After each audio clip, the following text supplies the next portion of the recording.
Custom अधिकारी असल्याची बतावणी करून एका अज्ञात भामट्याने 70 वर्षीय वृद्धाची फसवणूक करत सुमारे 3,33,000 रुपयांच्या दागिन्यांवर डल्ला मारल्याची घटना उघडकीस आली आहे। या प्रकरणी तात्यास उर्फ तात्या यल्लप्पा कोळी राहणार विद्यानगर माळभाग अक्कीवाड तालुका शिरोळ यांनी कुरुंदवाड पोलिसात फिर्याद दिली आहे। मिळालेल्या माहितीनुसार मंगळवारी दुपारी सुमारे 2:30 वाजण्याच्या सुमारास तात्या कोळी हे कुरुंदवाडहून अक्कीवाडकडे पायी जात होते। इचलकरंजी पाणीपुरवठा पुलाजवळ त्यांना एका अनोळखी इसमाने अडवलं।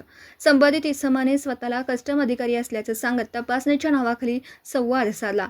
तपासणी दरम्यान त्याच्या सांगण्यावर विश्वास ठेवून कोळी यांनी अंगावरील सोन्याचे दागिने काढून त्याच्या हाती दिले। काही वेळात परत देतो असं भासवून त्या भामटाने हात चालाकीने दागिने लंपास केले आणि मोटारसायकलवरून पसार झाला। या प्रकरणात सुमारे 90,000 रुपये किमतीची 7 ग्रॅम वजनाची अंगठी तसेच 2,43,000 रुपये किमतीच्या 18 ग्रॅम वजनाची सोन्याची चैन असा एकूण 3,33,000 रुपयांचा ऐवज लंपास करण्यात आला आहे। घटनेची माहिती मिळताच तात्या कोळी यांनी कुरुंदवाड पोलीस ठाण्यात फिर्याद दिली असून अज्ञात भामट्याविरुद्ध गुन्हा दाखल करण्यात आला आहे। पुढील तपास पोलीस करीत आहेत। मराठी एस न्यूजसाठी कुरुंदवाडहून संदीप अडसूळ।